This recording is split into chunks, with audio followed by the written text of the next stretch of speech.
yeah, yeah, yeah, yeah, yeah, yeah, yeah, yeah, yeah, yeah. Hey everybody, this is Adam back with another episode of Dirty Dusty Records.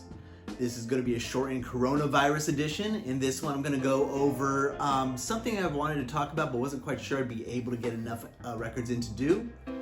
And that is talk about hair. I'm not talking about this shitty thing I forgot to comb before I turned on the camera. I'm talking about the soundtrack to the play, Hair. Hair was composed by Canadian/South African composer Galt MacDermot. Galt MacDermot's one of those guys that I learned about early on in crate digging. He's a pianist. He played with a lot of great drummers of the 60s and a lot of the great drummers of the 60s and the 70s.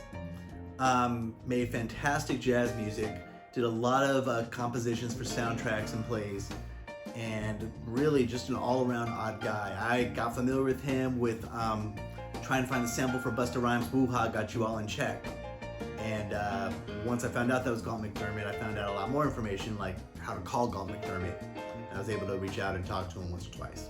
So Hair came out as a play in 1966 or 67. This was made primarily by two songwriters/playwrights and a music composer. Galt MacDermot is that music composer and created the soundtrack, which took off and just went nuts. And not only did it go nuts, the Broadway cast version on vinyl, but many other countries made versions of it, and many composers made their own renditions of it, and many artists just kind of geeked out on it and put a song or two on their albums. I fell in love with it with Busta Rhymes, Woo-Ha Got You All in Check. There's a Run DMC song I love called Down with the King, which samples straight off of the Broadway version of the Hair soundtrack. Galt MacDermot passed away a few years back, I want to say at this point. He was a great guy to speak to. All the interviews I read with him were wonderful as well. He embraced hip-hop and the sampling that kind of reinvigorated him and woke him up to a community of people that were sleeping on him. And let's begin. Here we got Galt MacDermot's version of his soundtrack under the title Haircuts. Haircuts came out on the Kilmarnock label. That was Galt MacDermot's own private press label based out of Canada. He basically released a multitude of albums on there from him and other artists he liked, like Billy Butler, so on and so forth. This particular album features Jimmy Lyons, Charlie Brown on guitar, and Idris Muhammad on drums. This version to me is one of the most hairest of Hair soundtracks because it's Galt MacDermot. He got to do it on his own terms, on his own label, with his own players, and I think he killed it.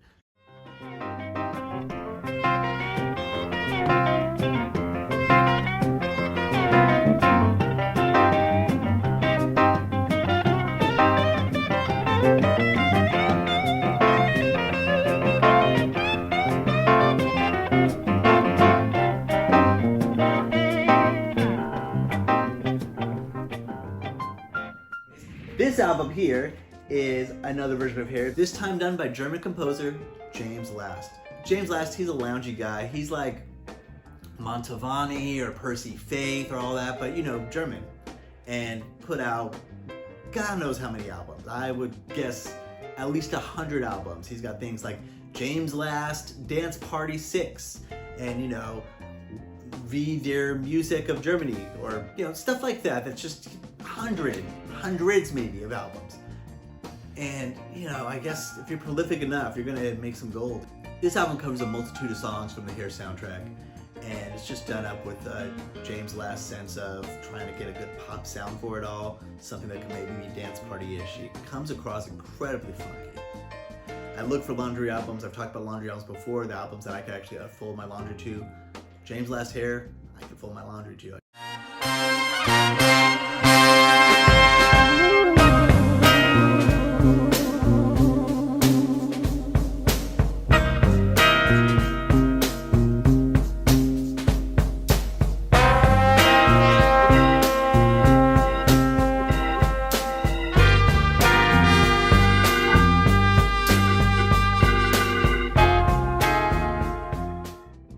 This album here is the Dennis Coffey Trio doing Heron things. So Dennis Coffey is a guitarist. He was a member of Motown's Funk Brothers, On Again, Off Again, and in the early 70s he was signed to the Sussex label where he put out albums for a while and had hit songs like Scorpio, which is like a breakdance b-boy classic even today. He looked like a really funky version of Colonel Sanders, kind of had like this long hair, kind of mustachy goatee thing. He did Chicken Right. This album here, this is essentially half an album of hair songs and half album of just funky funk. He's on this album with another Detroit luminary, Lyman Woodard, who's on organ. This is his only release for the Detroit-based Maverick label. It is hard as fuck. It's great. It's a strong, funky representation of music. It's one of those things that you might hear about something called like a 1995 or 95 Wall of Fame. This was a 95 Wall of Fame record, meaning back in 95 when all the producers were going to places like the Roosevelt in New York and looking for records, this was a record that they were looking for. There's like a list, and this is something on that list for sure.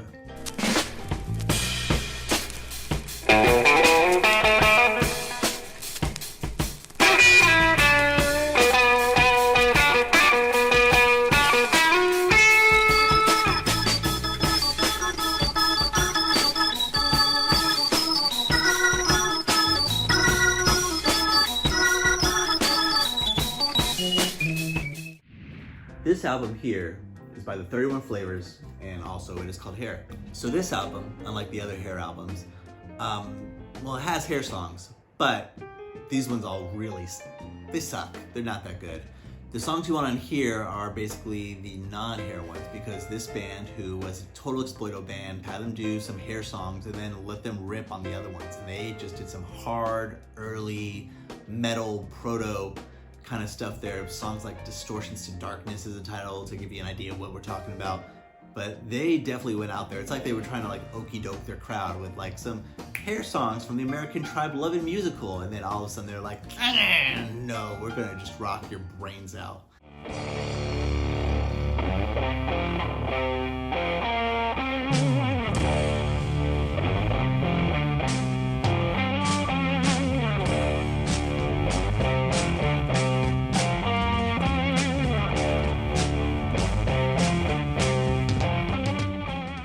So these are all the albums I'll talk about today on Dirty Dusty Records, Coronavirus Edition. I hope this finds you well in your time inside your home. And if this works out and people like it, I'll try to make more, maybe on the daily. Thanks.